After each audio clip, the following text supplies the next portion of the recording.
ಚಿಕ್ಕಮಗಳೂರು ಜಿಲ್ಲೆಯ ಆಲ್ದೂರು ಬಳಿಯ ಮಾಚಗೊಂಡನಹಳ್ಳಿಯ ಸರಕಾರಿ ಶಾಲೆಯ ಶಿಕ್ಷಕಿಯರು ಸ್ವಂತ ವೆಚ್ಚದಲ್ಲಿ ಕೊಳವೆ ಬಾವಿಯನ್ನು ಕೊರೆಸಿ ಮಕ್ಕಳಿಗೆ ನೀರು ಮಾತೆಯರಾದರು. ಶಿಕ್ಷಕಿಯರಾದ ಹೀನಾ ತಬುಸುಮ್ ಹಾಗೂ ರಜಿಯಾ ಸುಲ್ತಾನ್ ಅವರು 2.5 ಲಕ್ಷ ರೂಪಾಯಿ ವೆಚ್ಚ ಮಾಡಿ ಈ ಕೊಳವೆ ಬಾವಿಯನ್ನು ತಾವೇ ಮುತುವರ್ಜಿ ವಹಿಸಿ ಕೊರೆಸಿದ್ದಾರೆ. ಶಾಲೆಯ ಮಕ್ಕಳು ನೀರಿಲ್ಲದೆ ದೂರದಿಂದ ಬೇಡಿ ತರುವ ಸ್ಥಿತಿ ಇತ್ತು. ಕೆಲವು ಮನವಿಗಳು ಫಲತಾರದ್ದರಿಂದ ಶಿಕ್ಷಕಿಯರಿಬ್ಬರು ತಮ್ಮ ಸ್ವಂತ ವೆಚ್ಚದಿಂದ ಬೋರ್ವೆಲ್ ತೊಡಿಸಿ ಸಮಸ್ಯೆ ಪರಿಹರಿಸಿದ್ದಾರೆ.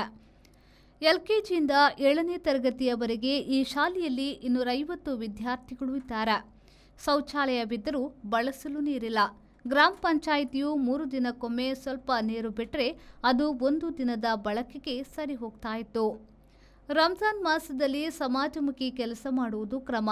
ಅಲ್ಲದೆ ಸಂಪಾದನೆಯಲ್ಲಿ ಒಂದು ಪಾಲನ್ನು ಸಮಾಜಕ್ಕೆ ಹಂಚಬೇಕು ಎಂದು ನಮ್ಮ ಧರ್ಮ ಹೇಳಿದೆ.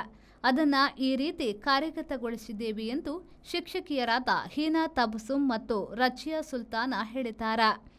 2 ಲಕ್ಷ ರೂಪಾಯಿ ಬಾವಿಗೆ ಹಾಗೂ 50,000 ರೂಪಾಯಿ ಪಂಪ್ ಅಳವಡಿಕೆಗೆ ಇತ್ಯಾದಿಗೆ ಖರ್ಚಾಗಿದೆ. Rice Spices started in the year 2019.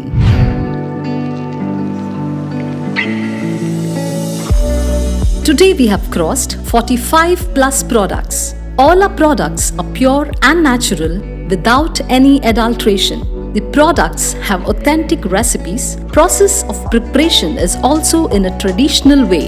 We supply products to different supermarkets, retail shops, and we take up bulk orders for hotels and caterers.